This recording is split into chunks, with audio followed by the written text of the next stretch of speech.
Bonjour mes chères consoeurs, mes chers confrères. J'espère que vous vous portez bien, que vous vous trouvez en bonne santé compte tenu des circonstances actuelles. Mon intervention va se dérouler en langue française. Cela est porteur d'un message dans la mesure où, dans le cas des programmes établis par le Conseil de l'Ordre et Monsieur le Bâtonnier, c'est l'encouragement de l'avocat de demain à être ouvert à plusieurs langues. Et pourquoi pas, peut-être demain, il y aurait un intervenant qui interviendra en anglais. Cela dit, mon intervention porte sur le Covid-19 et ses effets juridiques. Donc on se pose tous la question aujourd'hui, quels seraient les effets juridiques de la pandémie? Et c'est la grande question aujourd'hui. La pandémie, elle a été déclarée, le Covid-19 en tant que a été déclaré comme étant une pandémie par l'Organisation mondiale de la santé, qu'elle a qualifiée même d'urgence de santé publique et a exhorté les pays à mettre en œuvre toutes les mesures possibles pour pouvoir lutter contre cette pandémie. Le Maroc, à l'image de tous les autres pays, il a pris aussi des mesures qui sont drastiques. Ces mesures-là, depuis le 16 mars déjà, on a commencé par l'arrêt des activités. Le 20 mars, il y a eu, donc on a décrété l'état d'urgence sanitaire. En parallèle, il y a eu le blocage des frontières. On a invité à l'isolement sanitaire. Tout un ensemble de mesures qui, en parallèle, a pris aussi d'autres mesures d'accompagnement des divers acteurs économiques du pays pour alléger l'impact de ces mesures prises et l'impact de la pandémie sur l'économie. Les acteurs économiques, que ce soit sur le plan national ou sur le plan international, doivent bien entendu faire face à cette pandémie et à ses répercussions sur le plan économique et à son impact négatif, parce qu'il y aurait certainement, il y en a déjà maintenant, un impact sur le plan économique, un impact sur les obligations contractuelles, un impact sur les relations de travail, un impact sur les règles de gouvernance, etc. Aujourd'hui, on va se focaliser sur 3 types d'effets juridiques qui sont, bien entendu, les relations contractuelles, les règles de gouvernance et les obligations contractuelles qui sont les principaux problèmes que rencontrent aujourd'hui les différents intervenants économiques. Bien entendu, avant de faire référence à cela, juste pour ouvrir une petite parenthèse, un juriste ou un avocat, il devrait s'adapter. Aujourd'hui, on devra s'adapter. C'est un nouvel fait, c'est une nouvelle situation. Comment on pourrait s'adapter en tant qu'avocat pour pouvoir aider nos clients à gérer cette crise, à gérer ces difficultés qui sont générées par cette crise? Comment on va pouvoir faire cette assistance? Déjà, un petit rappel de dispositif légal est très important parce que en tant qu'avocat, bien entendu, on a toujours, et de loi, il faut bien sûr revoir le fondement. Quel est le fondement de cet état d'urgence sanitaire qui a été décrété? Donc, les 2 principaux textes fondamentaux, qui constituent le fondement de l'état d'urgence décrété, c'est le décret-loi.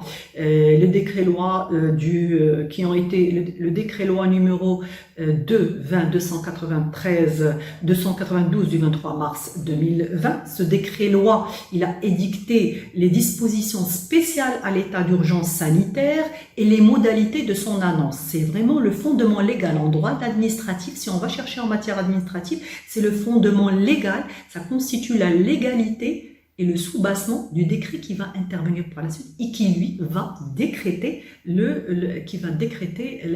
l'état d'urgence sanitaire. Donc, ce sont ces 2 textes fondamentaux qui ont été publiés dans le bulletin officiel du 24 mars 2020. Donc, le premier décret qui a, juste pour faire un petit rappel, mais bref, de ce décret-là, il y a eu donc un certain nombre de mesures qui ont été prises, notamment il a permis au chef de gouvernement de pouvoir édicter un décret annonçant l'état d'urgence sanitaire. Il a permis aussi aux diverses autorités de pouvoir prendre, donc au nom de l'état d'urgence et de la sécurité du citoyen et pour préserver la santé du citoyen, a permis à diverses autorités de pouvoir prendre un certain nombre de mesures et un certain nombre de décisions administratives quand il le faut pour pouvoir, bien sûr, prévenir l'aggravation de la situation épidémiologique. D'ailleurs, on va le voir avec toutes les circulaires qui ont été rendues, avec toutes les décisions qui ont été prises au fur et à mesure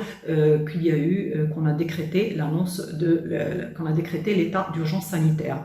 Alors, ce qui a été prévu par ce décret, c'est qu'en cas d'entrave à l'exécution de ces décisions administratives par violence, par menace, ou pour quelqu'un qui aurait incité à cette entrave, etc., ils sont passibles d'emprisonnement d'un mois à 3 ans et d'une amende de 300 à 1300 dirhams. Ce décret-loi, donc le principal apport aussi, c'est qu'il a suspendu tous les délais légaux et tous les délais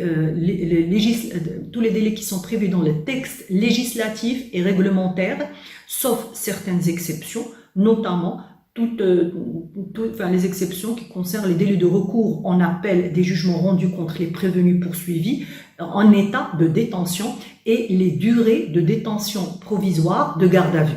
Ce sont les seules exclusions, sinon tous les délais qui sont prévus par les textes législatifs et réglementaires, ils sont suspendus. Le deuxième décret, donc qui est le décret numéro 293 du 24 mars 2020 relatif à l'annonce de l'état d'urgence, c'est par ce décret qu'on a bien annoncer l'état d'urgence. Parmi les mesures prises par ce décret-là, c'est que aujourd'hui, donc il y a eu l'interdiction aux personnes de quitter leur résidence, l'interdiction de déplacement de toute personne, sauf pour des cas de nécessité. Et je cite bien que le travail constitue et rentre dans le cadre. Pour qu'une personne puisse aller à son travail, le travail a été considéré comme étant une mesure de nécessité, à l'image bien sûr du déplacement pour l'état de santé ou bien pour pouvoir s'approvisionner des produits de nécessité. Et puis ce qu'il faudrait aussi retenir, c'est que juste à titre de remarque et d'analyse juridique, c'est que ce décret-là, il a été mis en vigueur et publié au bulletin officiel et que sa date de prise d'effet, c'est le 24 mars 2020, tandis qu'il y a eu déjà annonce de l'état d'urgence de manière rétroactive le 20.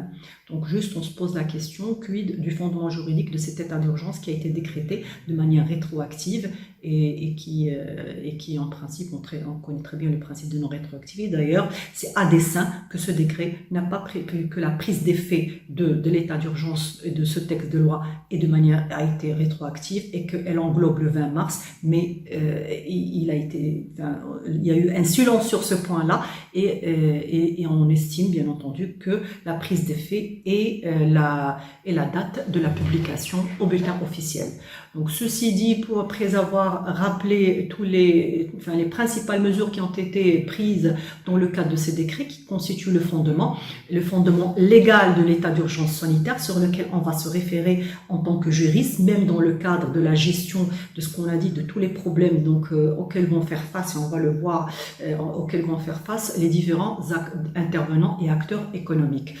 Alors, quel est cet impact juridique? On va commencer déjà par l'impact juridique du Covid-19 sur les relations contractuelles. Et je ne parle pas que de pandémie, je parle aussi de l'état d'urgence, parce qu'ils sont liés. On a la pandémie et on a l'état d'urgence sanitaire. Donc, il y a un lien et une interdépendance qui fait qu'on se dit, est-ce que les deux, quels sont les effets juridiques qu'ils peuvent avoir? Pour la gestion des relations contractuelles, aujourd'hui, la pandémie a un impact juridique certain sur toutes les obligations. Aujourd'hui, on va se retrouver devant des obligations qui pourraient être exécutées en partie ou qui pourraient même ne pas être exécutées ou qui auraient peut-être une impossibilité d'exécution, etc. Alors, quelle est la démarche à adopter par un acteur économique ou par un intervenant pour pouvoir gérer cette crise dans le cadre et quelles sont les solutions envisageables pour pouvoir permettre de gérer ce problème d'exécution des obligations contractuelles. Donc, il convient de rappeler déjà que le soubassement et le fondement de toute relation contractuelle, c'est bien entendu l'article 230 d'ailleurs des obligations du contrat. Les obligations forment loi, donc tient lieu de loi à ceux qui les ont faites et ne peuvent être révoquées que par leur consentement mutuel ou dans les cas qui sont prévus par la loi. Le contrat étant la loi de partie, donc on ne peut se délier de ses engagements que s'il y a un motif, que s'il y a un accord entre les parties ou que si la loi le prévoit. Alors le problème, c'est que dans la pratique, le contrat peut devenir déséquilibré. Donc il y a un événement irrésistible, un événement comme la pandémie, qui font que le contrat devient déséquilibré. C'est un contrat qui devient très difficile à exécuter, très onéreux, il y a une impossibilité d'exécution d'une partie et le juge ne peut pas du tout intervenir pour mettre en place cet équilibre et pour rééquilibrer ce contrat. Pour qu'il puisse être rééquilibré, comment on peut faire? Donc, c'est-à-dire dans la démarche à adopter, c'est d'abord, il faut pouvoir analyser l'état de défaillance. Parce qu'il faut savoir une chose, c'est qu'il y a un certain nombre de critères pour analyser un état de défaillance. On peut être dans l'impossibilité d'exécution, on peut être juste dans une impossibilité partielle, même pas une impossibilité, ça juste il y a des difficultés d'exécution, il faut faire la part des choses. Dans la première des choses, on va analyser le niveau de défaillance, jusqu'où la partie elle est défaillante, c'est-à-dire je vais prendre mon contrat, je vais analyser quels sont les événements qui font que moi, est-ce que juste c'est un retard qui est partiel, est-ce que c'est un retard pour un moment déterminé, c'est juste une difficulté d'exécution ou c'est une impossibilité d'exécution, c'est juste une imprévisibilité, contrat qui devient onéreux et donc difficile à exécuter, ou bien il s'agit d'une impossibilité d'exécution, et qui veut dire donc on est dans le cas de force majeure et d'une exonération de la responsabilité. Parce qu'on sait que les effets, si l'empêchement il est temporaire, on peut parler de suspension de l'obligation pour un certain moment, mais si l'empêchement il est définitif, là on va dans le cadre d'une exonération de l'obligation et d'une exonération de responsabilité. Alors ce contrat, donc là on doit revenir au contrat. En général, il y a des contrats où on trouve surtout les contrats qui sont complexes, on trouve ce qu'on appelle les clauses d'aménagement et d'adaptation. Donc déjà vérifier s'il y a cette clause au niveau des contrats. Alors cette clause, qu'est-ce qu'elle veut dire? C'est-à-dire qu'on va se retrouver avec une clause qui va prévoir en cas de difficulté, d'ailleurs on le retrouve beaucoup dans le cadre des marchés publics ou dans le cas de grands contrats de construction, où on va les vérifier, est-ce qu'il y a une clause qui prévoit en cas de déséquilibre du contrat, peut-être revoir le prix, peut-être revoir le délai, peut-être le contrat sera suspendu pour un délai de 20 jours ou pour un délai de 30 jours et il sera repris. D'ailleurs, c'est une clause qui est très fréquente en matière de force majeure où on prévoit qu'il y a parfois la suspension de délai dans une certaine durée déterminée et puis on reprend les choses quand bien sûr l'obligation peut encore être exécutable. Donc toutes ces clauses-là, ce sont des clauses qu'on retrouve dans certains contrats. Et en cas d'existence de cette clause, bien sûr, il faut vérifier les conditions de leur mise en œuvre. Est-ce qu'il faut faire une notification? Dans quel délai? Par lettre recommandée? Par voie extrajudiciaire? Tout ça, c'est d'analyser la situation d'abord, d'analyser les termes du contrat et les conditions de mise en œuvre. Donc là, deux cas de figure. Et après avoir fait cette analyse, quelles sont les alternatives possibles? Alors, selon l'article 232 du DOC, tout engagement doit être exécuté de bonne foi. Donc, on est dans le cadre de la bonne foi. La bonne foi veut que dans le cadre, donc on va essayer d'explorer, on est dans le cadre de déséquilibre, peut-être que le contrat ne prévoit rien, mais les parties doivent quand même exécuter leurs engagements de bonne foi et elle doit être le fondement de toute relation contractuelle. C'est-à-dire, je m'explique, que l'autre partie, la partie qui est donc en défaillance, elle va essayer de contacter l'autre partie. Ils vont essayer, vu les circonstances et l'événement et le sérieux du motif, de trouver une certaine parade et de dire voilà, nous, compte tenu de la difficulté d'exécution aujourd'hui, on va soit suspendre, soit revoir les conditions de contrat, soit revoir l'aménagement, soit revoir l'adaptation du contrat. Donc ça, c'est le premier point. Deuxième point, c'est de dire bon, on va peut-être aller, il n'y a pas d'échappatoire, on va aller à la résiliation. On peut aussi trouver un accord mutuelle pour prévoir les conséquences de résiliation. Les conséquences de résiliation pour ne pas avoir une résiliation brutale, comment on va s'organiser pour ce qui est déjà fait, on va faire un état de situation de lieu par rapport à ce qui a déjà été exécuté, etc. Maintenant, si on est dans le défaut d'accord des parties, on est devant des parties, elles ne se trouvent pas d'accord, soit de mauvaise foi, soit par bonne foi mais qui n'arrivent pas à trouver l'accord, qu'est-ce qu'il y a lieu de faire? Donc le deuxième point, c'est de faire, qu'est-ce qu'il y a lieu de faire? Soit, si on est dans le cadre d'un contrat et d'une clause qui prévoit ces situations-là, on va aller devant un juge pour mettre en œuvre, demander la mise en œuvre des conditions qui sont prévues par le contrat. Soit que le contrat ne prévoit rien, et dans ce cas, qu'est-ce qu'on va faire? On se dit, aujourd'hui au Maroc, on n'a pas cette théorie d'imprévisibilité comme à l'image de la France où le code civil français prévoit une possibilité de renégociation. Il faut qu'il y ait une renégociation en cas d'imprévisibilité. Ce n'est pas le cas pour nous. En cas d'imprévisibilité ou de déséquilibre du contrat, on ne peut pas aller devant le juge, mais par contre, on peut invoquer la force majeure devant un juge. Comment on peut invoquer cette force majeure? Il faut savoir qu'aujourd'hui, c'est tentant. Et ces répercussions-là, c'est-à-dire que c'est tentant, mais en même temps, toutes les parties et les acteurs en présence vont être tentés de pouvoir utiliser en abondance la force majeure. Mais ce ne doit pas être une solution automatique, parce que ce n'est pas automatique. On ne peut pas aller devant, utiliser la force majeure de manière aussi simple. Et le Covid-19 ne devra pas être utilisé pour pouvoir éviter d'exécuter ou de s'échapper à l'exécution des obligations. Les répercussions néfastes du Covid-19 sont là. Ça a permis à certaines autorités, comme à l'image de la France, où le ministre des Finances, il avait déclaré que la pandémie pouvait constituer une force majeure et qui pouvait justifier l'exonération de certaines pénalités dans le cadre des marchés d'État. Au Maroc, la même chose dans le cadre d'une circulaire qui a été rendue le 31 mars 2020 par le ministère des Finances marocain. On est parti aussi dans le même esprit, c'est-à-dire que il a été autorisé, cette circulaire, elle a autorisé les établissements et entreprises publiques à pouvoir évoquer la force majeure, mais dans les conditions qui sont prévues dans les clauses, le cahier des clauses administratives générales, à pouvoir évoquer la force majeure, mais pour une période déterminée, c'est-à-dire la période de l'état d'urgence sanitaire pour pouvoir reporter l'exécution de leurs obligations. Déjà c'est je dirais une prémisse de reconnaissance comme quoi la pandémie pourrait être considérée comme étant une force majeure. Donc quelles sont les caractéristiques? Parce que pour pouvoir évoquer, donc avant d'aller devant un juge et de dire voilà, il s'agit d'un cas de force majeure, il faudrait d'abord analyser et orienter l'acteur économique en question pour lui dire est-ce que vraiment c'est une situation qui peut être considérée comme étant une force majeure ou pas.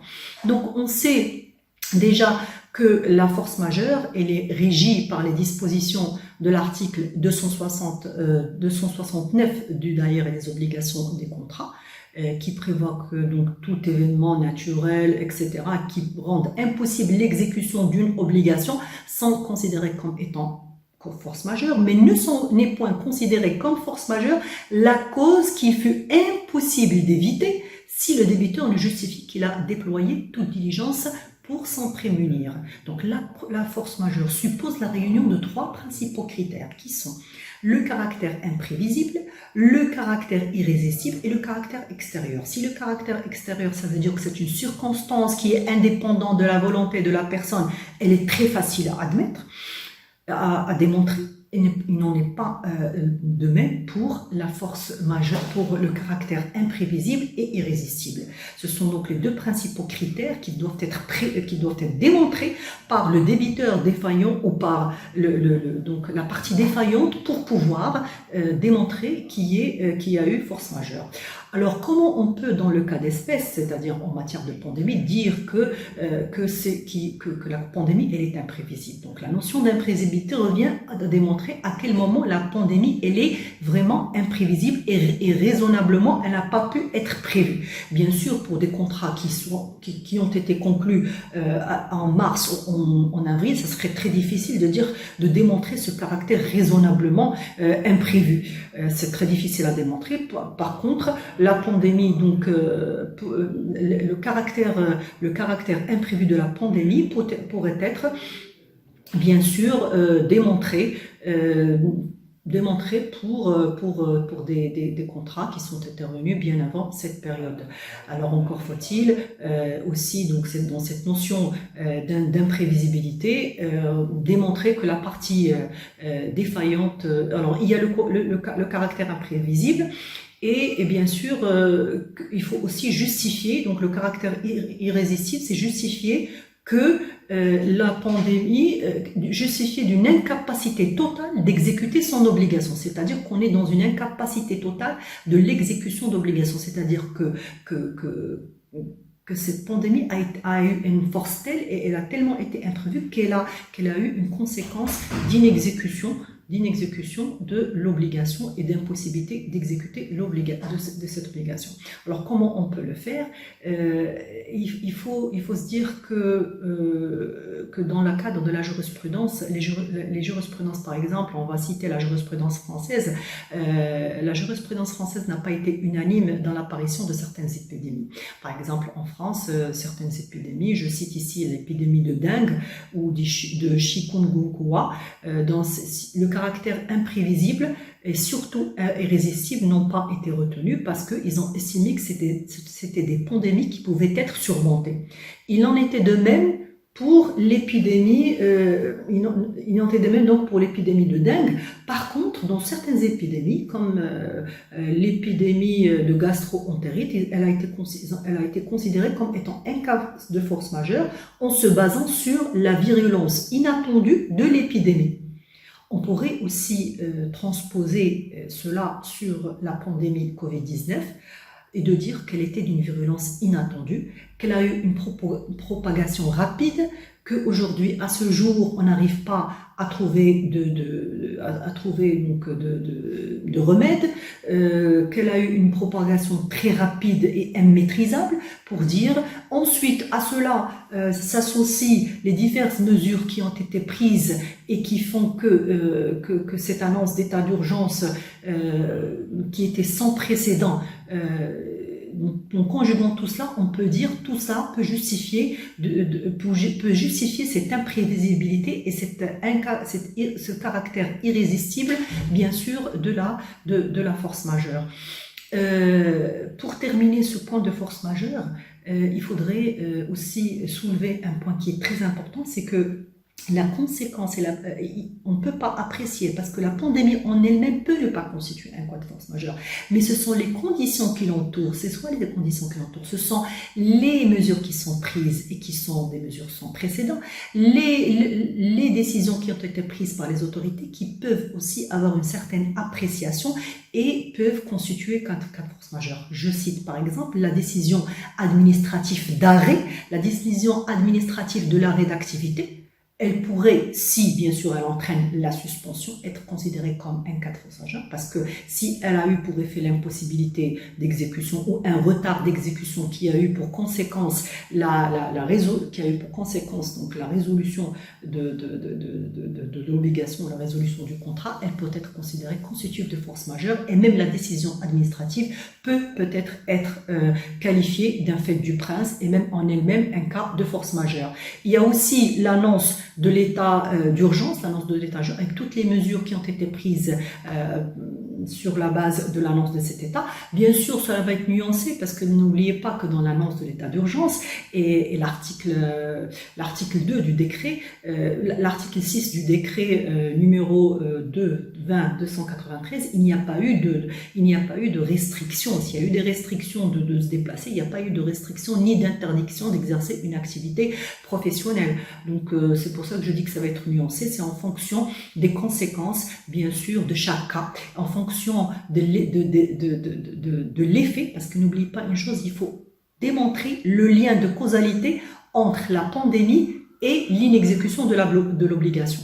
D'où chacun, selon ses circonstances, selon ses effets, selon le degré de l'impact qu'a eu la décision administrative sur la possibilité ou l'impossibilité, donc sur l'impossibilité d'exécution, pour dire que oui, effectivement, il s'agit d'une mesure, qui a eu un caractère tellement important, donc d'une certaine force et d'une certaine irrésistibilité, d'une certaine imprévisibilité, qu'elle a eu pour effet l'inexécution des obligations. Donc pour conclure ce point-là, juste ce qu'il faut relever, c'est que bien sûr il s'agit, on ne peut pas qualifier la pandémie de manière absolue de force majeure. Il s'agit donc d'une qualification qui va être donnée par la suite par les tribunaux selon le cas, selon donc les conditions qui seront et les critères qui pourraient être démontrés par la partie défaillante, et bien entendu ça dépend des preuves et du cas de chaque espèce et des conséquences de ces mesures par rapport à l'exécution ou à l'inexécution d'obligations et le lien de causalité.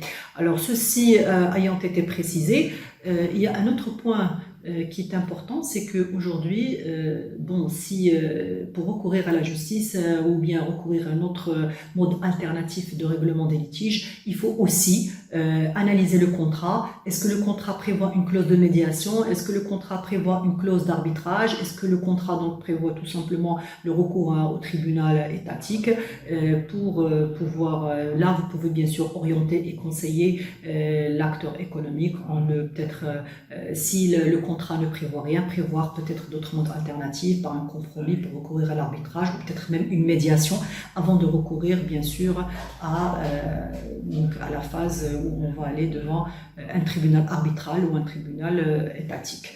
Donc voilà pour le premier point par rapport à la gestion de cet impact juridique et de ces relations contractuelles.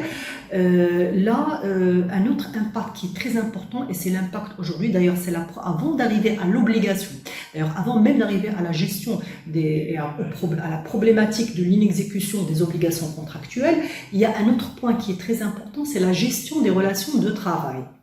Donc on sait que le contrat de travail est un contrat où il y a un certain nombre d'obligations réciproques entre les deux parties qui se trouvent aujourd'hui impactées. Il y a un déséquilibre. Le nombre d'heures n'est pas le même. Il y a aujourd'hui, on appelle au confinement. Il y a aussi les obligations de sécurité et d'hygiène qui peuvent engager la responsabilité de l'employeur au cas où il ne respecterait pas les mesures de prévention et de sécurité et de santé. Il y a un certain nombre d'obligations et donc où il faut faire un dosage entre les deux parce qu'aujourd'hui, on est devant un déséquilibre. Certes, les heures de travail ne sont pas les mêmes, la charge de travail n'est pas la même. Aujourd'hui, on est en crise, il n'y a pas de commande, il n'y a pas d'activité, il n'y a presque pas d'activité. Donc, comment on va gérer? Donc, tous les employeurs commencent à se poser des questions. Est-ce qu'on va réduire? Est-ce qu'on va mettre au chômage? Est-ce qu'on va fermer? Il y en a qui ont voulu faire un chômage partiel, il y en a qui ont voulu faire une fermeture partielle, une fermeture définitive. Donc, alors déjà, la première question qui se pose,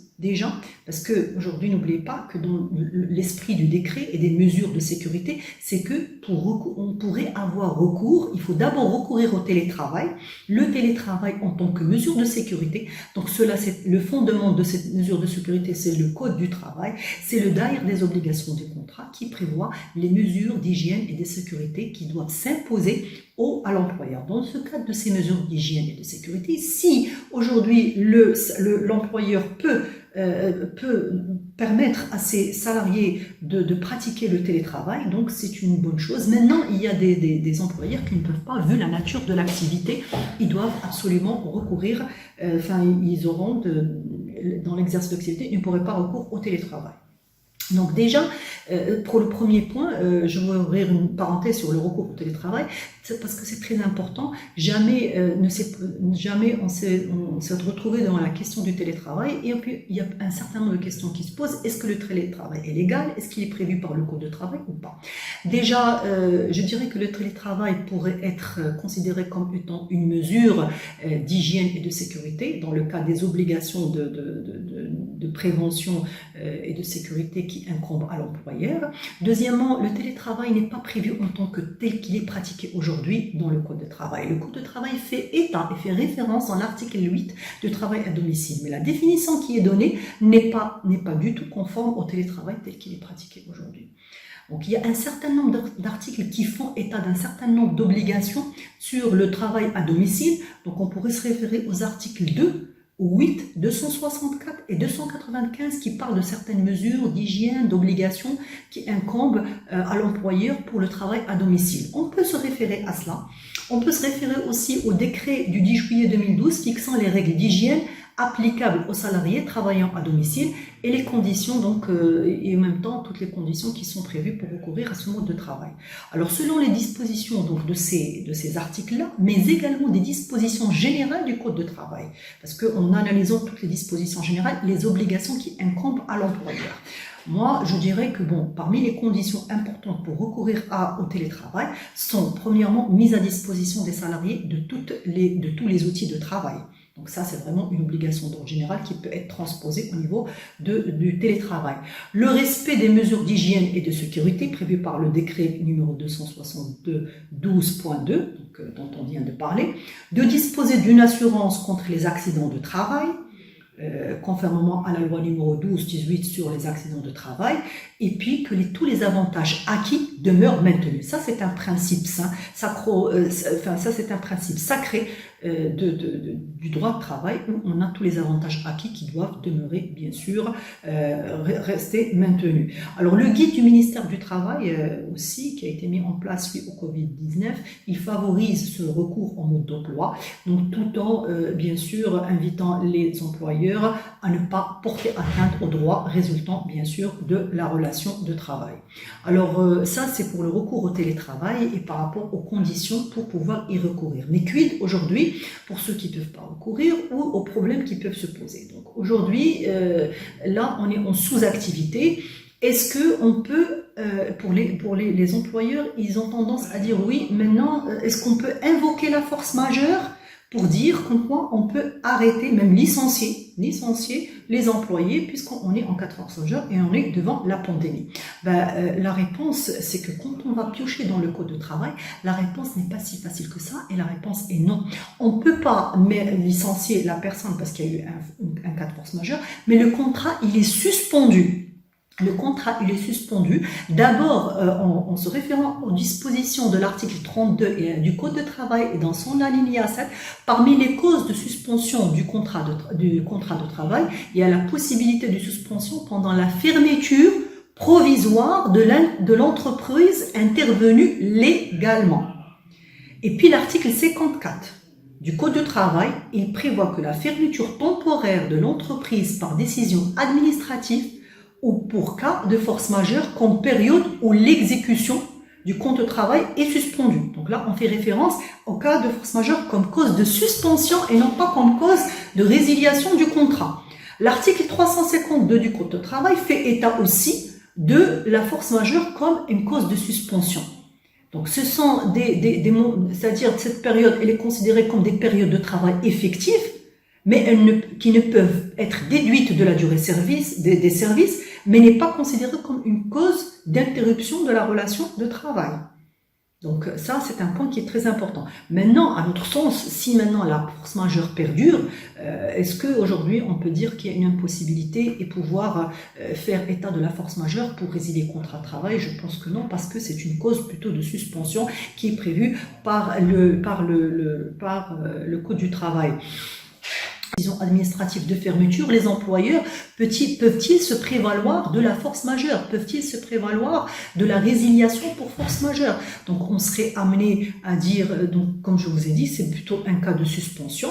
Et puis c'est un cas de suspension qui a été corroboré par les mesures qui ont été prises par le Conseil de veille économique en faveur du personnel des entreprises en difficulté à cause de la pandémie Covid-19 et de la Caisse nationale de sécurité sociale qui permet donc d'octroyer une certaine indemnité à certains salariés pendant cette période-là.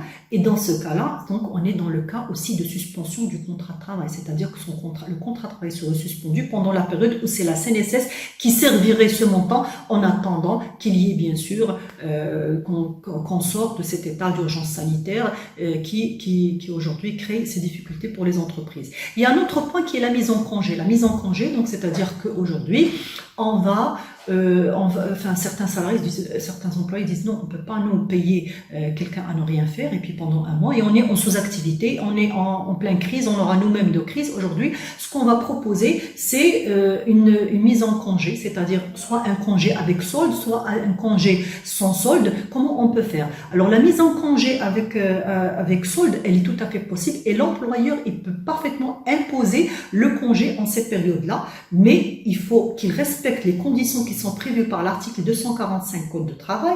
Et quelles sont ces conditions? C'est de le faire après consultation avec les partenaires sociaux, à savoir avec le délégué du travail, avec le délégué du travail, ou bien avec les représentants du personnel, ou bien avec les délégués syndicaux.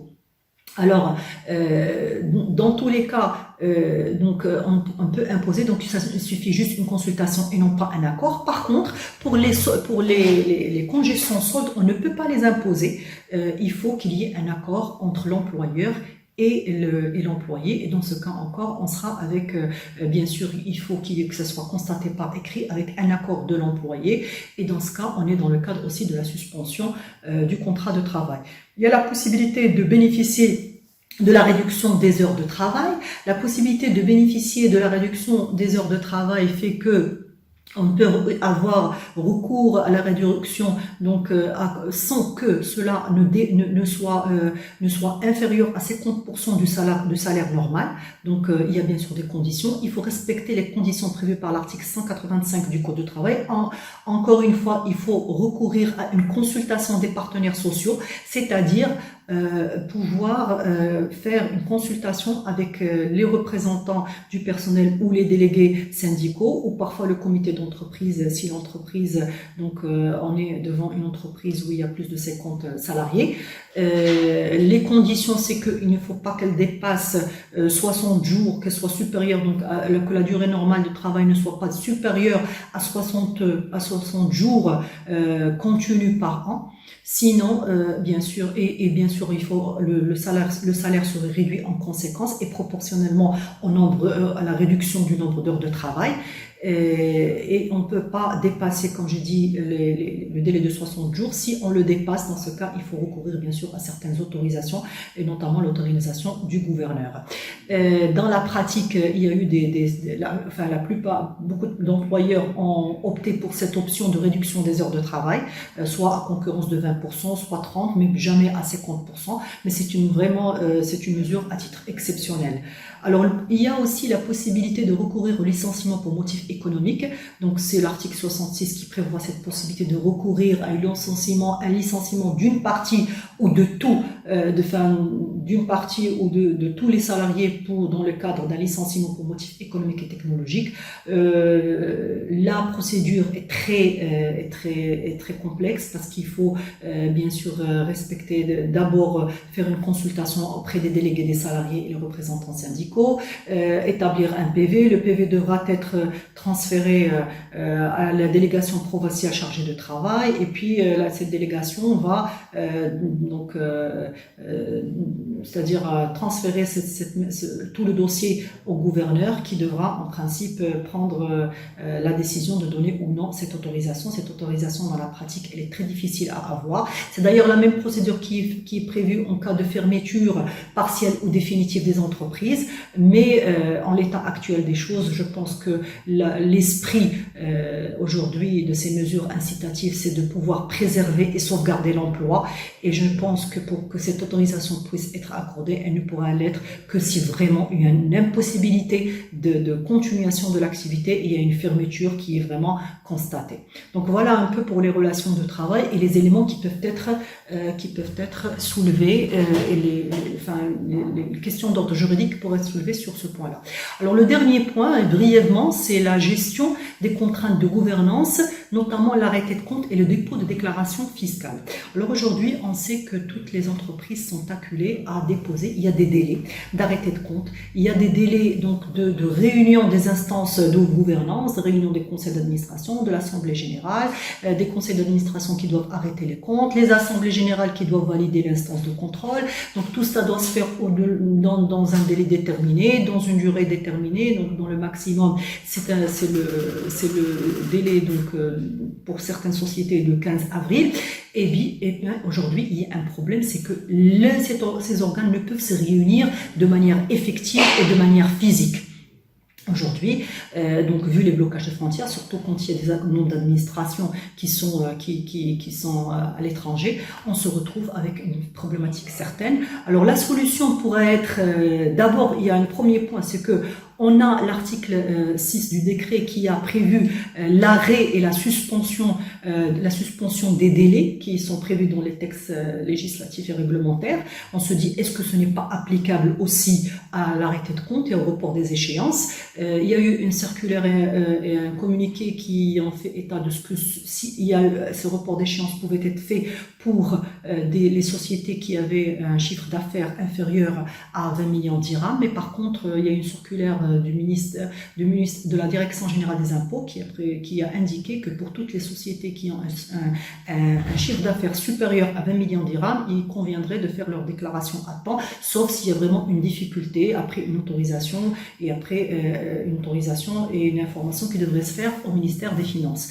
Donc aujourd'hui, pour revenir donc à l'article 6, là on se retrouve avec une contradiction parce qu'aujourd'hui on a la supériorité de la loi qui est l'article 6 du décret et on se retrouve avec une circulaire de la DGI qui prévoit comme quoi il ne doit pas y avoir d'arrêt de délai par rapport aux échéances fiscales. Donc ça c'est un point qui pourra être débattu sur le plan juridique. Sinon, pour revenir à la visioconférence, là, il est possible bien sûr quand les statuts le prévoient de faire des réunions en visioconférence et dans des conditions déterminées. Seulement pour l'arrêté de compte, cela n'est pas possible. La loi le prévoit la loi 1795 prévoit qu'il n'est pas possible de tenir des conseils d'administration en visioconférence lorsqu'il s'agit d'arrêté de compte, de nomination de président du conseil d'administration, etc.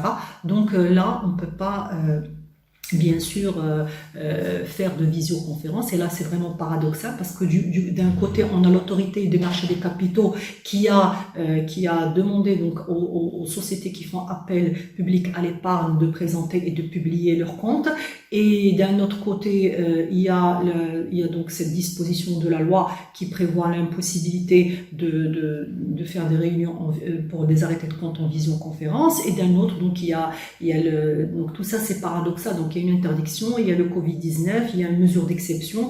Donc comment on peut faire pour pouvoir sortir de cette crise et trouver une solution par rapport à ces contraintes d'ordre réglementaire, à ces contraintes d'ordre légal. Donc aujourd'hui, ça va être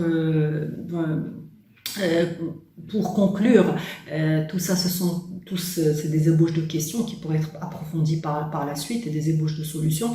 Pour conclure, donc aujourd'hui le Covid-19 est là, on est au début, certainement il va y avoir beaucoup de problématiques juridiques qui vont être posées. On pourrait peut-être émettre certaines recommandations parmi lesquelles favoriser la signature électronique, favoriser la possibilité à titre exceptionnel de se réunir en visioconférence, puis un certain nombre d'autres recommandations qui pouvaient être données en matière d'engager le dialogue social aussi entre les salariés et les employeurs et essayer de trouver que toutes les parties puissent trouver un consensus parce qu'aujourd'hui, il est vrai qu'on est devant